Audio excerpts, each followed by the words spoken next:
مت کرنا، مدارس بند مت کرنا، خدا سے جنگ مت کرنا، مدارس بند مت۔ السلام علیکم ورحمۃ اللہ وبرکاتہ۔ محترم سامعین و ناظرین، آج کی محفل کا عنوان ہے حضرت مفتی عبدالرزاق خان صاحب رحمۃ اللہ علیہ، ولادت سے وفات تک ایک نظر میں۔ کچھ ایسے بھی اٹھ جائیں گے اس بزم سے جن کو ہم ڈھونڈنے نکلیں گے مگر پا نہ سکیں گے۔ حیات جاویداں ملتی ہے عرفان محبت سے، وہ نہ رہے لیکن رہ گئی داستاں ان کی۔ استاذ محترم، نمونہ اسلاف، مفتی اعظم و امیر شریعت مدھیہ پردیش حضرت مفتی عبدالرزاق خان صاحب رحمۃ اللہ علیہ کی ولادت 13 اگست 1932 عیسوی مطابق 1350 ہجری بروز سنیچر شہر بھوپال سے تقریباً 100 کلومیٹر دور پڈوالا گاؤں تحصیل شجاعل پور ضلع شاہجہاں پور میں ہوئی۔ پیدائش کے بعد آپ کا نام عام طور پر پٹھانوں میں رائج ناموں سے ہٹ کر خاندان کی قدیم بزرگ شخصیت پیر علامہ حضرت عبدالحکیم صاحب کی طرف نسبت کرتے ہوئے رکھا گیا۔ والد کا نام حاجی سالار خان، والدہ کا نام محترمہ حوا جان اور دادا کا نام امیر خان تھا۔ پھر وہاں سے کچھ ایام بعد لاہر کھیڑا، لال کھیڑا کے نام سے جو معروف ہے، تحصیل شجاعل پور ضلع شاہجہاں پور منتقل ہو گئے۔ پھر بدھر کھیڑا میں آباد ہوئے۔ پھر 1940 میں 8 سال کی عمر میں بھوپال تشریف لائے اور محترم مولوی بشیر اللہ صاحب مرحوم کے پاس مسجد ملنگ شاہ پیر گیٹ میں قیام فرمایا۔ اس کے علاوہ بھوپال کی دیگر مساجد و مراکز دینیہ میں بھی قیام فرمایا۔ 1947 عیسوی میں انگریز کے خلاف جنگ آزادی میں شریک ہوئے۔ تعلیم و تربیت: بچپن میں مسلمان گھرانوں کے رواج کے مطابق رسم بسم اللہ کے بعد آپ کی تعلیم کا آغاز ہوا۔ پھر کچھ ایام کے بعد مذکورہ اس گاؤں کے ایک پنڈت سے ابتدائی کچھ کتابیں ہندی، انگلش اور حساب وغیرہ کی آپ نے پڑھی۔ 40 پہاڑے بھی یاد کیے، نیز دیگر اساتذہ سے اردو کے علاوہ دیگر چند کتابیں بھی پڑھی۔ آپ کے ثانوی اساتذہ مولوی عبد المنان صاحب، مولانا علیم الدین صاحب اور مولانا علی اکبر صاحب سرحدی اور مولانا پیر عبد الخالق صاحب بنگال، یہ سب حضرات دارالعلوم دیوبند کے فارغ التحصیل تھے۔ ان سے مدرسہ الہیہ مسجد ننھی میں ثانوی تعلیم مثلا قرآن مجید، ناظرہ مکمل اور فارسی کی گلستاں، بوستہ، کریمہ وغیرہ کتابیں پڑھی۔ سن 1948 تک مدرسہ الہیہ میں داخل رہے۔ اسی سال میں Ahmadiyya Sulaymaniyah oriental college Bhopal میں شعبہ عربی میں بھی داخل رہے۔ 1949 ماہ جون میں ریاست بھوپال ختم ہوئی، انڈین یونین میں ضم ہو گئی۔ آپ اس وقت مولوی کے سال اول میں داخل تھے۔ پھر الہ آباد بورڈ سے مولوی سال اول دوم کے امتحان میں 1951 میں اعلیٰ نمبروں سے کامیاب ہوئے۔ پھر اس کے کچھ ایام کے بعد حضرت نے مدرسہ سلیمانیہ میں داخلہ لیا اور متباہر اساتذہ کے زیر درس رہ کر عربی، فارسی، اردو، ہندی، پشتو، کشمیری اور دیگر زبانوں میں مہارت حاصل کی۔ سن 1952 عیسوی مطابق 17 شوال المکرم سن 1371 ہجری کو دارالعلوم دیوبند میں سال چہارم میں داخلہ لیا۔ حضرت مولانا حسین احمد مدنی رحمۃ اللہ علیہ، مولانا فقول حسن صاحب رحمۃ اللہ علیہ، مولانا ابراہیم صاحب بلیاوی رحمۃ اللہ علیہ، مولانا بشیر احمد صاحب رحمۃ اللہ علیہ، مولانا مبارک حسین صاحب رحمۃ اللہ علیہ، مولانا سید حسن صاحب رحمۃ اللہ علیہ، مولانا محمد حسین معروف ملا بہاری صاحب رحمۃ اللہ علیہ، مولانا محمد سالم صاحب رحمۃ اللہ علیہ، مولانا ظہور صاحب رحمۃ اللہ علیہ، مولانا اختر حسین صاحب رحمۃ اللہ علیہ، مولانا محمد نعیم صاحب رحمۃ اللہ علیہ، مولانا نصیر احمد خان صاحب رحمۃ اللہ علیہ، مولانا میاں اختر حسین صاحب رحمۃ اللہ علیہ، مولانا قاری اصغر حسین صاحب رحمۃ اللہ علیہ، مولانا مبارک صاحب رحمۃ اللہ علیہ، مولانا محمد معراج صاحب رحمۃ اللہ علیہ، مولانا جلیل احمد صاحب، قاری حفظ الرحمان صاحب، قاری عتیق الرحمان صاحب، قاری احمد میاں صاحب، مولانا مفتی مہدی حسن صاحب رحمۃ اللہ علیہ و دیگر اساتذہ کرام دارالعلوم دیوبند سے تعلیم حاصل کی۔ فراغت کے بعد 1 سال حضرت مولانا مدنی علیہ الرحمہ و دیگر بزرگان دین کی خدمات میں رہ کر کتابی اور روحانی تعلیم و تربیت سے اپنے کو سنوارتے رہے۔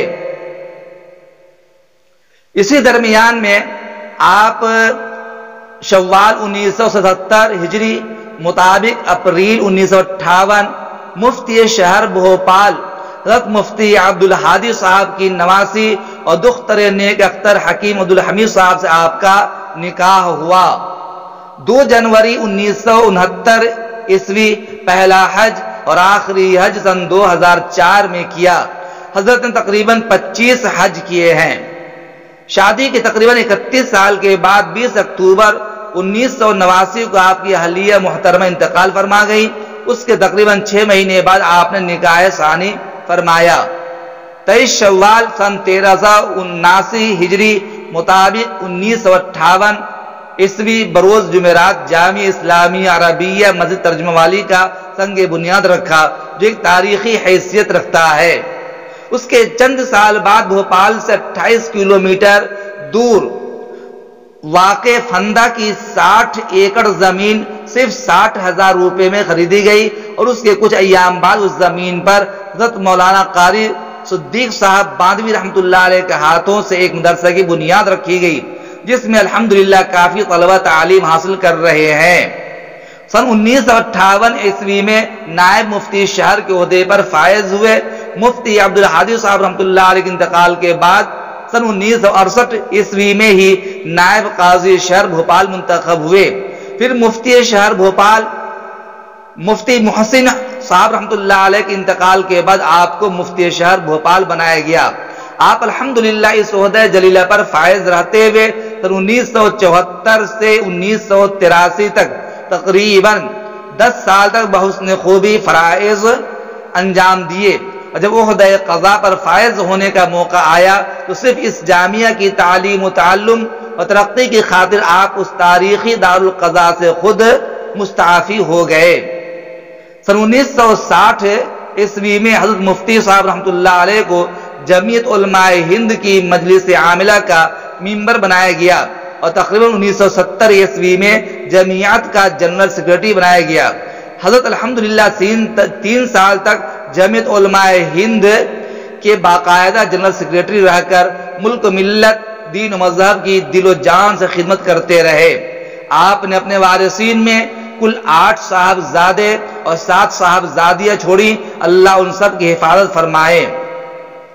سلسلہ خلافت حضرت مفتی صاحب رحمۃ اللہ علیہ، حضرت مولانا حسین مدنی رحمۃ اللہ علیہ، مولانا عبدالغفور صاحب رحمۃ اللہ علیہ، مولانا عبدالخالق صاحب رحمۃ اللہ علیہ، مولانا محمد حسن صاحب رحمۃ اللہ علیہ، مولانا عبدالقادر صاحب رحمۃ اللہ علیہ، مولانا شاؤن احمد صاحب فلواری شریف، مولانا محمد طلحہ صاحب، مولانا محمد اسماعیل صاحب واڑی گجرات، مولانا محمد سالم صاحب قاسمی رحمہم اللہ و دیگر حضرات سے خلافت سے نوازے گئے۔